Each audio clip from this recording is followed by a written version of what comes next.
客家风情 Learn about another voice and culture of Taiwan with We Love Hakka. 让我们来听听客家和世界上的节庆会碰撞出什么有趣的火花。Hey everyone, it's time for the World of Hakka. My name is Joseph Lin, and today we're going to be talking about National Hot Sauce Day.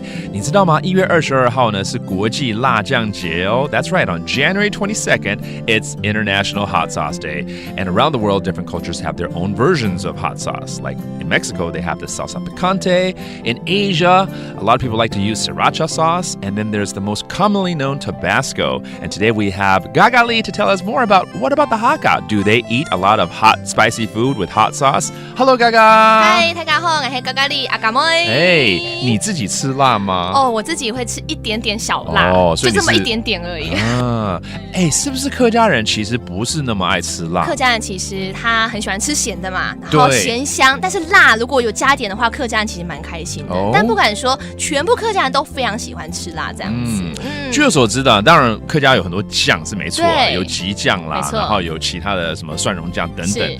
但是辣的吉酱或什么，这你有听说过吗？听说有这种东西其实现在有，但是我记得以前阿公阿婆给死节他们其实没有这种辣吉酱，就只有吉酱而已。但是我觉得，因为辣它可以让自己不会懂狼可以干不够，就是可以御寒对。所以呢，可能现在呢就会加一些辣吉酱进去，觉得好像功用蛮多的这样的感觉。那客家人在做一些料理的时候，会不会前去做一些准备是跟辣有关的？其实反而会因为呢，从头拜以前的时候啊，我们就有很多的腌制辣椒啊，叫做卤辣椒味。对，辣椒可以去腥，因为客家人以前喜欢用一些尾菜呢来做很多的料理，所以因此呢，像是姜丝大肠啊、客家葱肉啊、客家小炒，大家都可以看到一些些的辣椒，但是可能没有这么辣啦。Make it tastier than ever, of course, if you like it. 其实有时候都是自己的一些喜好啦，看你要放多辣啦。OK， 好，讲了这么多跟辣酱有关、跟辣有关的，我们就来教几个单字喽，包括这个 chili sauce， 也就是辣椒酱，客语怎么说？辣椒酱，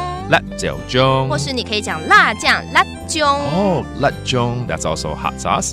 And then there's so many different levels of it, right? There's mild, medium, and spicy. So 小辣、中辣、大辣，来吧，教一下。小辣呢就是小辣，小辣是中辣就是总辣，总辣。大辣就是太辣，太辣。Joseph 你是什么辣呢？我大概是中辣型的啦。总辣。真的很冷的话，来个大辣也不错。用辣也没做对了哈。Now you know a little bit more about the Hakka and their sauces. Thank you for listening to the World of Hakka. 什么推感？俺是谁？张来了。客家风情由客家委员会监制。We Love Hakka has been brought to you by the Hakka Affairs Council.